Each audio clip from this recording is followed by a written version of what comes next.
part 2. When I left off, I was talking about doing the 619 and other things, so we're gonna jump ahead of that. With acting, you have steps, and every actor will tell you that it takes a long time to get into this business. It takes a long time to get noticed, or it takes one hell of a good break and a lot of luck. I have had neither. Okay, let's just get that out the way right now. But also, all of my characters are mixed characters because you don't see this in films. You don't see, except for in The Rock's Walking Tall, where he had a white mom and a black dad. That's the only movie he's done where he's played a mixed person that I can remember. But as for everything else, now in his last movie, Skyscraper, Tower, whatever, his kids were mixed, and his wife was the sexy and beautiful Neve Campbell. But, they never go too deep into his background unless I missed something or I blinked outside of the fact that he was in the military. So we salute that. Good job. But as a person in the military and losing the leg and never getting to deploy and stuff like that, I lost my hip, not my leg. So let's get that out the way. I have a big nasty scar. I also need a second scar. So yeah. That being said, when you're making these films and casting these people, and you have to pick the right actor for the right stuff. Well, here's the thing. There's no such thing as the wrong actor. You have to do some rewriting scripts, and everybody's acting style is unique into themselves. I'm a great improv actor. I can come up with something fresh on the drop of a hat most of the time, as long as I'm not worried about fucking it up. Now, I said that just like that for a reason, because many a times when we make movies, we fuck up a lot. When I was doing the Guardians of the Earth miniseries, we worked really hard on it. We worked really well on it. We went places all over Charlottesville. We filmed it in like 2 months every weekend. Stuff for maybe 3 months. Between 3 and 4 months, let's put it that way so I'm not exactly sure, so let's not lie about it. I think it had to be between 3 and 4 months because we only filmed on Saturdays and Sundays that people could give me their Sundays.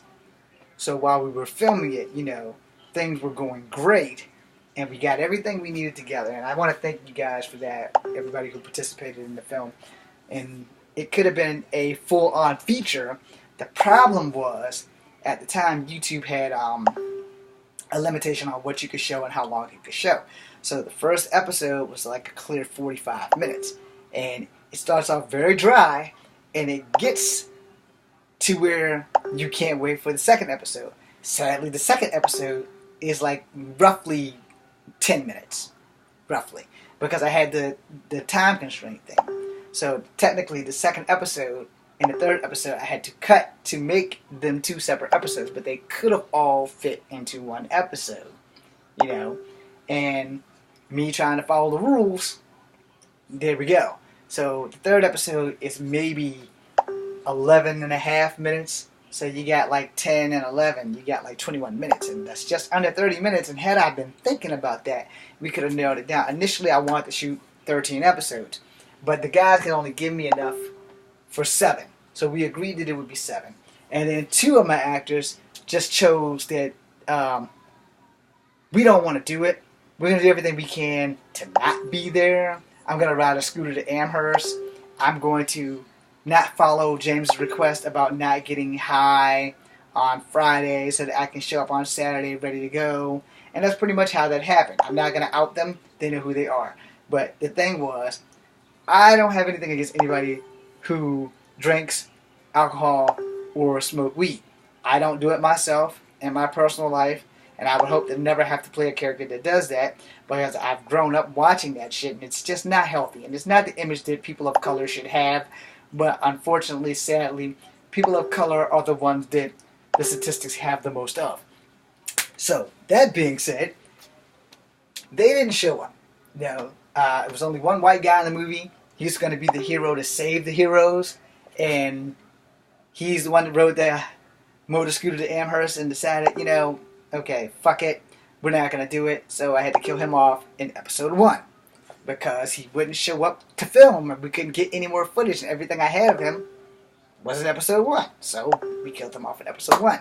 Same with the sidekick, who was a pinnacle partner in Path of Ascension. He played the rock guy. He didn't want to show up. He didn't want to do it, and everybody else voted him off because we invested a lot of time in making this film, and he just would not show the fuck up. And the worst part is that he was like the closest person to my house. Everyone else had to come across town and out of counties to get here so that we can leave after having a 10-minute meeting on what we're going to do when we get there. Because we didn't do any storyboarding and all that shit. Because I'm poor and I don't have that kind of money and I can't afford that kind of paper. Anyway, so when we got there, we recapped everything that we need to shoot. So we're going to work on episode 2 or episode 3. And what eventually happened was we just decided we're not going to work on episodes. We're just going to film footage and then I'm going to put them in episodes. And that's kind of what happened. But it worked out because I was keeping track of everything. Everything I put in episode 1, I watched before I put in episode 2. Everything I put in episode 2, I watched before episode 3. Everything for 4 and 5 and 6 and 7. And that's what I did. Along the way, my stepmother passed, so I had to put a dedication to her in one of them. When I re-got the footage, I put a dedication to my Sergeant Decker in one. And then to my ex-fiance in the very last episode, I dedicated it to her. And everyone else that I loved and lost that was supporting me in this film. So I did all that, and that was about the time after the breakup and before the Army and before the HIP and everything else. Now, I still wanted to make movies. When I came home, I didn't know how hurt I was until McGuire caught the incident because I thought I had a bleeding ulcer. And it's like, son, what did they tell you back at Fort Benning? They said it was my knee. I said, okay, well, look, I got good news, and I got bad news, and I got worse news. And I was like, well, just give me the worst news. There's no good news if I'm constantly in pain. He said, you shouldn't be in this much pain. It's not your knee. It's never been your knee. Fort Benning dropped the ball. It's your freaking hip. I said, but that's not possible because they gave me x-rays, and they made me drink this blue liquid, and they gave me everything except for what they should have given me. And that's how I got into that situation. And McGuire saved my ability to walk because when they was giving me the news, he said, if you don't have this emergency surgery, you're going to be crippled for the rest of your life. And the second part of the worst news is, not only do you need 1 hip replacement, but you need 2. So in the back of my head, I'm thinking, well, that's just fucking great. I can never do Kung Fu again. That's probably about the only thing that I was really thinking of. Now, my father, he's bawling in tears. I mean, he's like teary. I'm like, Dad, it's not that serious. He said, yes, it is, son, because you won't be able to walk. You won't be able to do shit with the rest of your life. You didn't join the Army to, like, become a cripple. I said, I needed a job. He's like, yeah, but this is not your future.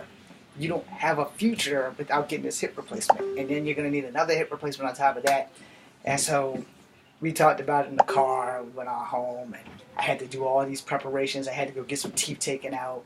Got a $1,000 implant right here. And it only went from bad to worse from there. Yeah. So then I got the hip replacement, and then my father died. Yeah, like within so many months to see. Had the hip replacement in December before the new year. So January, February, March. So 3 months after I had the hip replacement, my dad died in a car wreck in my car because I couldn't drive, and he sold his van so that I could get my white car running, and all kinds of other things just went to hell in a handbasket there. And then he died, and I ain't really been right since, but I'm functioning, alright? I was already suffering from depression and PTSD from not being able to stay in the Army because I didn't want to come home, and my life has just been bad. So then it only got worse from there, and it's still fairly bad, but I haven't quit because my warrior ethos is the one thing that keeps me going, and I live by this shit on a daily basis because if I don't, I'm probably going to give in.